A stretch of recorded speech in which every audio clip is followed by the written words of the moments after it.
The LA Times removes DiJonai Carrington's Caitlin Clark hate. DiJonai Carrington jabbed Caitlin Clark's eye during Game 1 of the Sun Fever series, with angles suggesting it was intentional. Carrington has mocked Clark for months, and the LA Times initially highlighted this history with the headline "Caitlin Clark suffers black eye."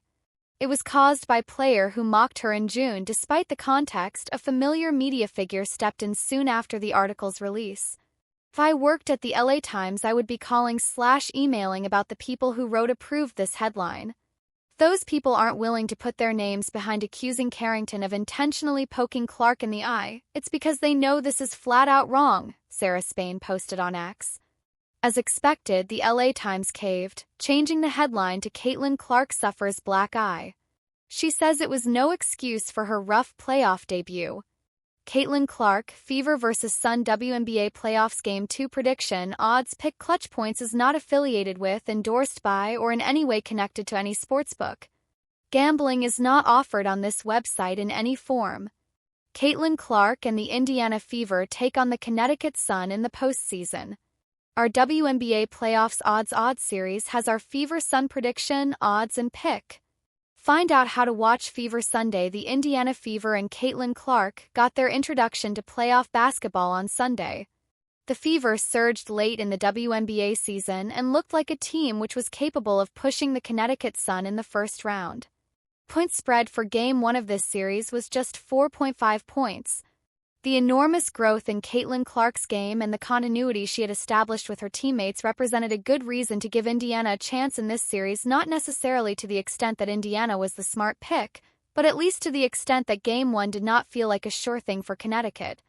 That instinct to wait and see and not go all in on the veteran experience of the Sun against the younger, less proven Fever proved to be incorrect in Game 1.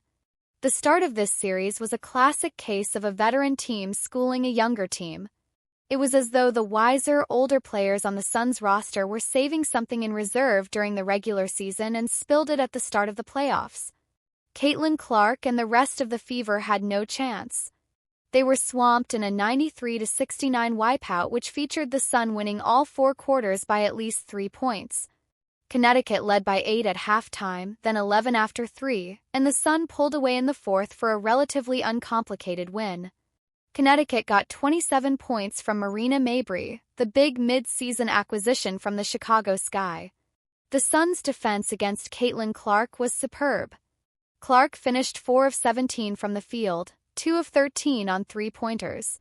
Crucially, Connecticut also clamped down on Lexi Hull, the Fever's key role player and the frequent indicator of how well the Fever are functioning on offense. When Hull plays well, it becomes harder to defend Clark. And when Clark plays well, it is harder to defend the Fever as a whole. We will see in Game 2 if the Sun can continue to keep Clark and Hull under wraps as they try to finish this series and avoid a trip to Indiana for Game 3 on Friday. Caitlin Clark, Fever facing must-win Game 2 against Sun. Caitlin Clark's WNBA career started with a lopsided loss against the Connecticut Sun. Through taking her lumps early on, she helped rally the woebegone Indiana Fever to their first playoff berth since 2016, winning Rookie of the Year along the way.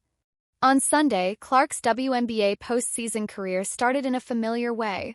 A big loss against the Sun. Clark and the Fever will try to extend their season by winning Game 2 of a first-round series on Wednesday in Uncasville, Connecticut. If the third-seeded Sun win again, they'll complete a 2-0 sweep and sail into the semifinals. Should 6th-seeded Indiana get even, the winner-take-all Game 3 will be played Friday in Indianapolis. The Sun and coach Stephanie White, who previously coached Indiana, worked their plan to perfection in Sunday's 93-69 win.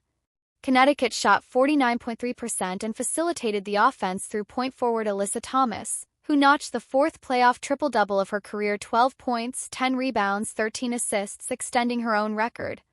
The other end, Deanna Bonner was Clark's primary defender and kept her off the mark all night.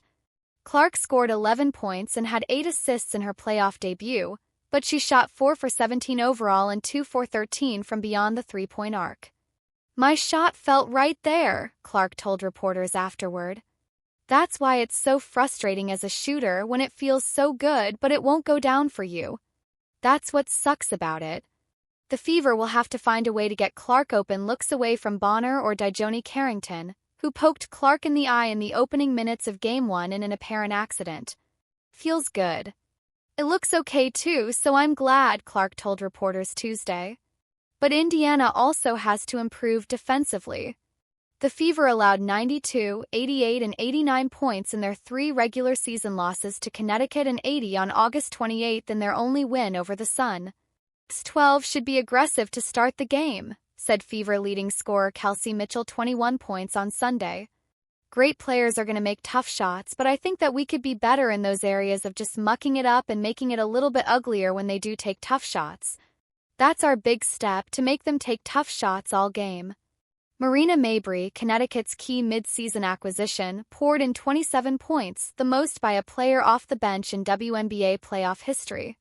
She provided a crucial boost for the Sun in place of starting guard Tyesha Harris, who went down with an ankle injury 4 minutes into the game.